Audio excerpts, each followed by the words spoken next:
words. Blessed is the man that walks not in the counsel of the godly, nor stands in the way of sinners, nor sits in the seat of the scornful. All right, this first verse here is basically blessing that one person who avoids trouble. And I mean, it's not absolutely clear until the next verse, like, how this person avoids trouble, but at least, it tells you, it's basically like what you shouldn't do. Like, if you do these things, you will not fall under the blessing that is being given there. And one of the things is these people who take advice from people who are not godly. You could say people who are not Christians, but I don't really put it that way because of my own struggles with Christianity. And, we know the hypocrisy from doctrine to doctrine, from doctrine to doctrine. So I see the ungodly as being people who are immoral. I mean, there are many people who wouldn't call themselves godly who are absolutely immoral and unethical in their treatment of others, for example. So that I see the ungodly as being immoral, irregardless of creed. All right, and the next part, which is that they do not stand in the way of sinners. So these are people since it says sinners, that means that the person is conscious that what he encounters is a sin and is wrong, and and therefore does not stand there and try to sin along with these other people. So they walk away from that. When you are conscious that something is wrong, that it is unethical, you walk away from it. Some people will stand and fight it, but this is saying you don't stand in the way of sinners. So so this is encouraging a person not to stand and fight it. And I think the other verses explain more in the situations of life when we come in where we cannot stand and fight against what the sinners are doing, okay? Nor sits in the seat of the scornful. So these are people who sit together and mock, scornful. I mean, we're talking about here, what kind of sin is this against? It is, for me, I am not an animal fan, who's going to say, oh yeah, it's about against all of nature. I mean, yeah, you could go ahead and expand it to all of nature, but particularly I see it sins against our fellow human beings, mocking others, sinning in a way, that is not conducive to somebody else's life, and being ungodly, not following, being unethical in the manner you're treating the human being. That's the way I am seeing it, because I have encountered in life that my greatest challenges has not necessarily been anything nature. And I thank God for that, because I mean, if it were nature and I had to battle nature along with sociology, it would be a very devastating fight for me. So I thank God that, he has blessed me in his own way, but socially I struggle. So I see these words as a struggle, as a social struggle.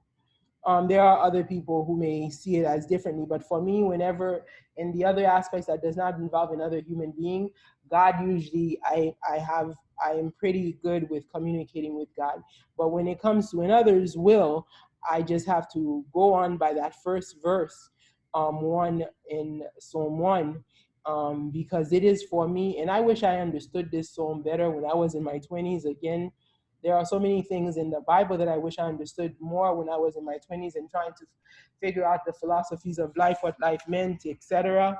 And this is something that, of course, you don't have the depth of experience of life, of interactions with human beings in your 20s in order for you to be able to say, oh, this is how I'm going to do it. And if you don't have a mentor, that makes life worse. So you become your own mentor as you understand what the word is really saying. Verse 2 says, but he delights in the law of the Lord, and in his law doth he meditate day and night. And this is something that I'm experiencing right now during the COVID-19. That's the time that I am going over this Bible study, is because since I live alone and I'm not going to work where I see people on a daily basis, I am I have the opportunity to actually be closer to God. And the way I have been able to do that is, as of late, I mean, I've been I started going to a Catholic church again because I had stopped going to Catholic churches because I was basically in a community of primarily Hispanic people, whereas I'm Haitian background. So the culture was not conducive for me. But I discovered a church where it was just like being underground was a blessing. It turned out that the pastor, the priest of the church, turned out to be Haitian. Not that he was like that friendly or anything like that, but it's just that I had that connection back with my own culture. And I continued going to the church. So now that I'm under quarantine and all the churches are closed, I've been able to still feel that strength when I go there in the grounds, because that's what attracted me to the church in the first place, was just being on the grounds and praying. So I go and I pray and I see the difference. Like today when I finished praying, I had one of my issues is like, black men tend to, out of nowhere, just out of the blues, just be mean and scornful. And it was so funny. After I finished praying, when I walked out, I had this one man come and apologize to me. He was in a car and I walk, I'm a pedestrian. So he just stopped his car and he was like, he was sorry for something he did to me 10 years ago. I didn't know the man from Adam, and he claimed that I would not know him. And so when I inquired, like, what did he do? I thought maybe he had broken into my house, because 10 years ago somebody had broken into my house. And he's like, no, no, no, no, I didn't break into your house, but I saw you walking on such and such parkway, and I robbed you. So now that has never happened to me. So I praise God when he said that. I said, thank God I did not go to that trauma. However, you need to go to the church right now and pray and ask God for forgiveness for that poor lady that you robbed. And he was disappointed because it seemed like he really was gearing his apology toward me. I realize this may come from the spiritual realm, that I went to pray. Maybe somebody who did harm me 10 years ago, because I have been harmed emotionally. In other ways. So maybe that person saw me walking and sent this young man to come and apologize. So I do not take spiritual apologies, that people who are cowards cannot come and direct their apologies at me so that I know that they are contrite. God doesn't work that way. And I know, that's the ability to discern. And through the years, I have been able to discern and to rebuke the devil when he tries to mock me in that way. Like I just went to pray. So that was the devil mocking me in that way. But at the same time, um, and when I went back to pray, after I left from prayer and I had gone to buy something, did my purchase, I went back to the church to pray because of that incident. And when I left, now I went to the bus stop because I was going back home now. And the interesting thing is, as I approached the bus stop, there was another black man. This is an elderly one, not a young one like the first one, who was sitting in the seat at the bus stop, and he was smoking. And I mean, I didn't even realize the man was smoking, but I noticed he greeted me very cordially, and I greeted him back. And then he apologized for smoking. I saw him throwing away the cigarette butt, and then he was speaking to me as if I looked like maybe some like nun or some saint or something. And all of a sudden, like, being contrite without my even having said a word to the man. So I realized, oh wow, this is like, really God or something that caused this second incident where this man is apologizing for his smoking at the bus stop. So this is where it says, I realize God is talking to me that I'm doing the right thing by praying daily during the COVID-19. And verse 2, where he says, so the man who does not take counsel of the ungodly, who doesn't sit with the mockers and stands with sinners, his delight is in the law of the Lord. And the law of the Lord, we know, is the Bible.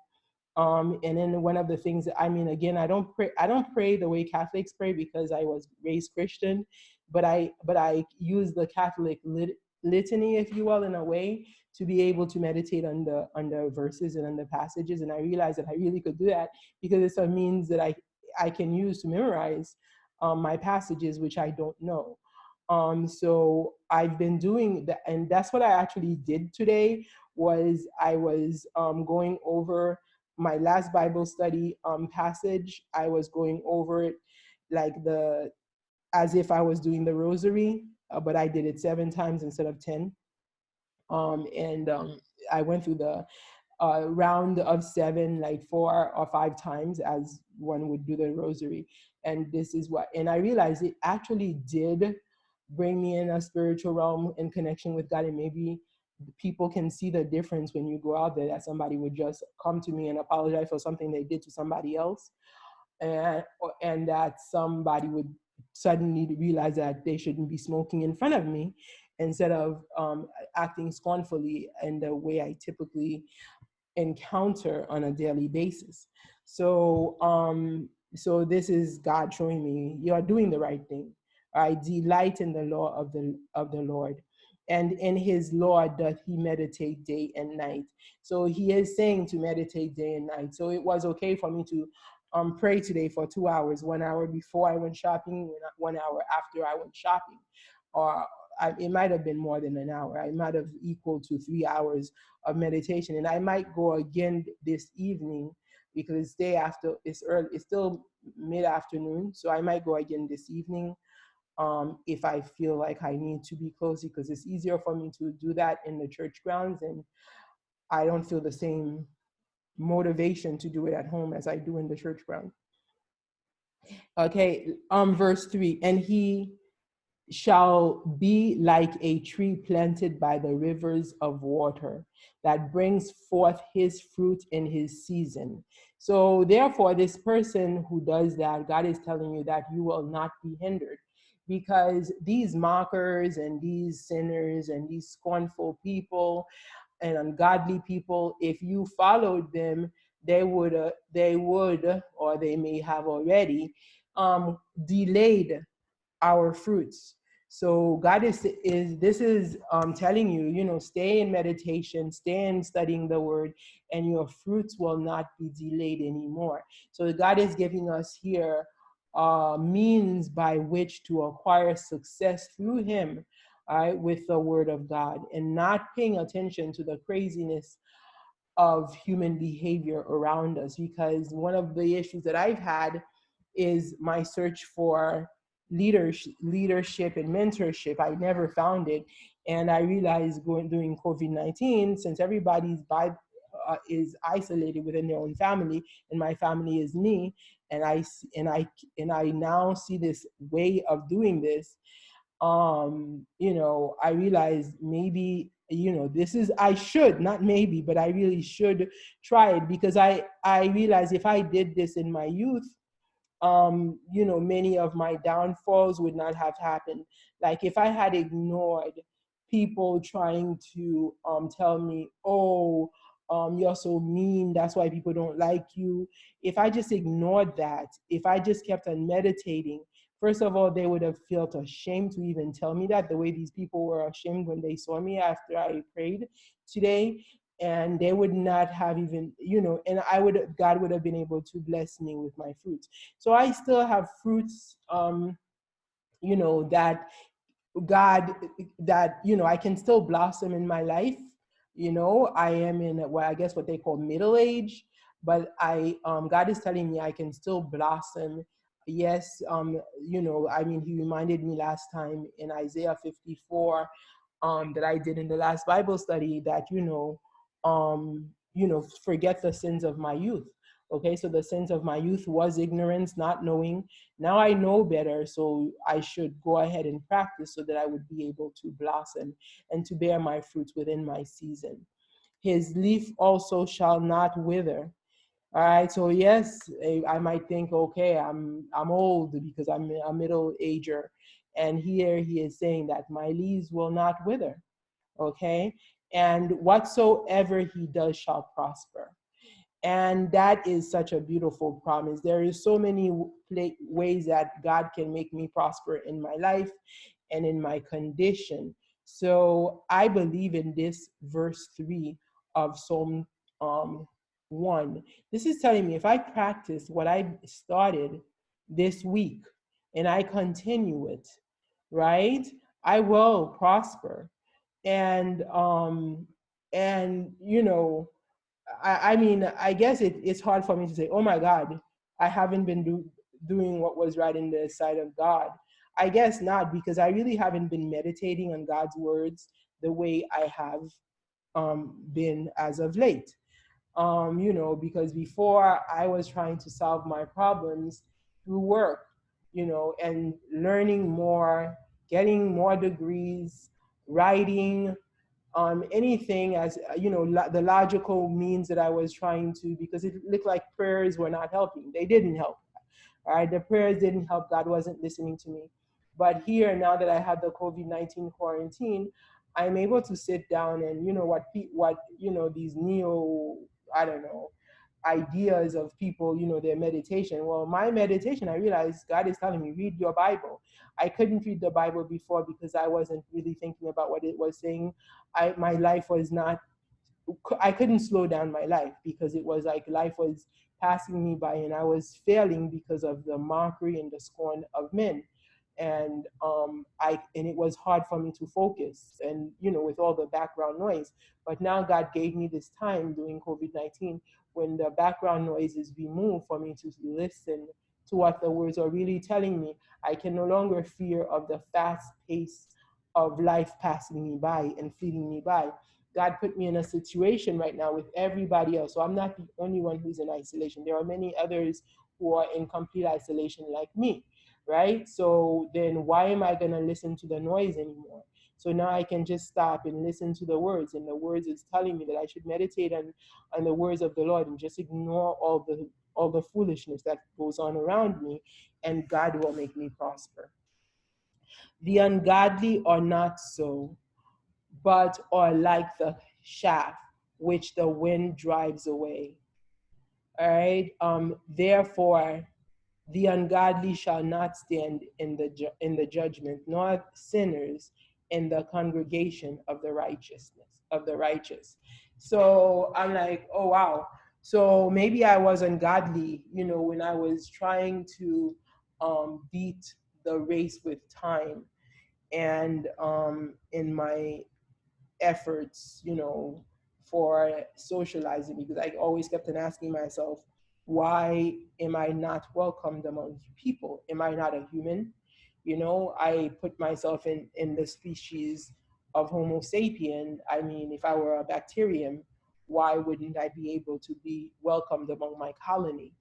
Okay, wouldn't I be a bacterium? Well, God is telling me here I can be set aside, all right, as a Homo sapien, even if they don't like me, if I am scorned for no reason, it's okay, because there is some greater power that is greater than the colony of human beings who love each other, and I who they scorn. I just meditate in his words, and he is with me, and he can still bless me, and he can still make me prosper. While, don't worry, all of this foolishness that's going on is going to be driven away with time.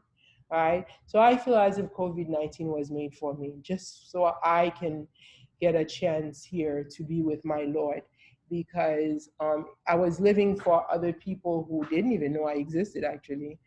Um, and I mean, I felt blessed that I was given my profession as a teacher, and I know that God gave me that profession for sure. But at the same time, I was using that profession in order for me to get everything else that is human, what I consider as my dignity, and you know, my peace of mind. And it was very hard, I guess, for me to completely really expand my services, if you will, in that, because you know, if you're like, you know, to really be something great at your profession, you have to be able to do it everywhere. Like, I realize that I come short. Like, my inability to travel by myself to Haiti to say open up schools and help girls who have gone or going through a situation that I went through, like that which I went through in Haiti, is lack of prosper because of my looking around me and seeing the foolishness of the behavior. So even though I was not welcomed among them, but I stood. I had stood in the ways of the sinners. And by praying, you are going away from the ways of the sinners. And so that you will not be driven away by the shaft that is driving them away. Therefore, the ungodly shall not stand in the judgment, nor sinners in the congregation of the righteous. So to be in the congregation of the righteous, so you're like, okay, well, they don't like you, so that means that you are the sinner. I never considered myself as a sinner as I went through the process of being scorned, because of the fact that I believe in the Christ story, that he came for those who are scorned. Christ suffered a life of where, he was the lamb, the scapegoat. And so when I look at myself, the way I was being scapegoated all the time, I can't see myself as having been the one who could not stand and congregate in the congregation of righteousness. So it just meant that God made these people dislike me because God wanted more of me. So I mean, I wasn't. The reason why I didn't find people to Bible study with me, maybe it's because God wanted me to listen to the voice within, and I I didn't have enough strength. So then one might ask, well, why didn't you find somebody to teach you how to listen to the voice within? That is not for me to know. I don't know the answer to that. Why I didn't find anybody to teach me to listen to the voice within when I was looking for it. I guess people are so much into their own selves. I am into my own self. It's like right now, what I'm going through right now, I can only relate to myself. It is very difficult for me to relate to many people who come around me. Maybe 20 years ago, I would be able to listen to somebody and try to resolve their problems, which, as I often did try to. But then I had to stand away after a couple of years of trying to help people. I discovered there was nobody to help me. So I guess that is the story of my life. So I mean, I cannot really answer all my questions, but all I can say is that according to this psalm here, as I meditate on it, I, I just need to keep praying, and I need to do so throughout the COVID-19, so that when the quarantine is lifted, I may be able to continue the same pathway. So for verse 6, for the Lord knows the way of the righteous, but the way of the ungodly shall perish. So the Lord knows the way of the righteous. Why would the Lord know the way of the righteous? From the first two verses, he tells you what the way of the righteous is. The way of the righteous is not to counsel with the ungodly, not to stand in the way of sinners, and not to sit in the seat of the scornful. Okay? Don't like gang up on others, like, just don't do it. And what you should do is to delight in the law of the Lord, and the law is the Bible. And in his law does he meditate. You need to meditate. So if you need to do it like liturgically, like the Catholics do, then do so. That's a way of meditating, because if you don't figure it out what you are saying the first few times, you will figure it out at least by the seventh time. And the way they do the rosary is they they say the same prayer 10 times, and then a couple of prayers in between for trials, 4 to 5 trials. So that is certainly meditating on the word. And once you've done that, if you repeated something 10 times, you sing a song or whatever, and then you repeat it again, and you go through the same rite 4 to 5 times, by the fifth time, you would have definitely meditated on that. And this Bible study session that I had also helped me meditate on 6 little verses, and it took me so long to just think of and juxtapose my life with the words of these 6 verses. So this is my green light to continue doing my little Bible study sessions, and going to do my prayers, and that the Catholic Church is okay. No one, you figure, okay, well, God allowed all the churches to be closed. Well, maybe God has his own way of showing me how to worship him, his way, so that I don't have to feel like I need to go by somebody else's rhythm.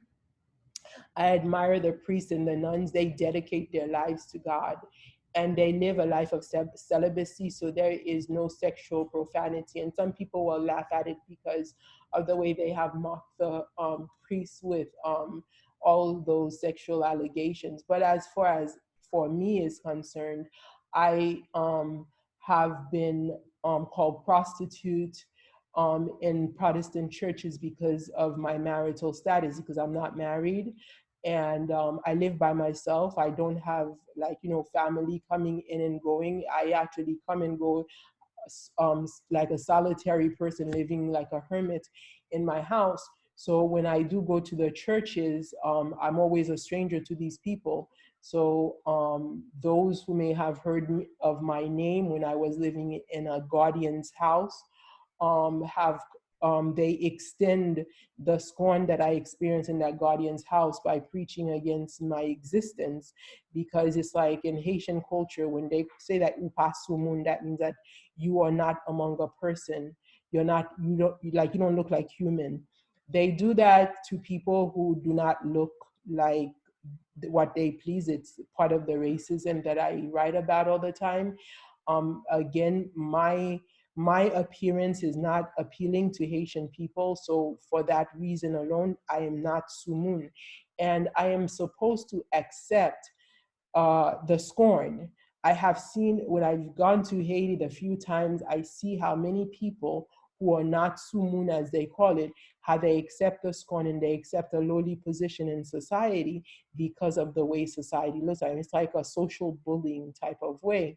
But I don't know really what their lives are like because I wasn't raised in Haiti, but I feel for them because I was raised in that sense where I'm supposed to live the life that is dictated that by them that I should live, and I'm not supposed to be more than that. So when I go to a church and I tried, because now I'm educated, I've been educated for a while, so this is why I've been going through this for a while. So they want to show me that my education is nothing. Like, I'm a teacher, so just about every Haitian I meet will tell me, oh, I was a director of a school. That means they were a principal of a school in Haiti.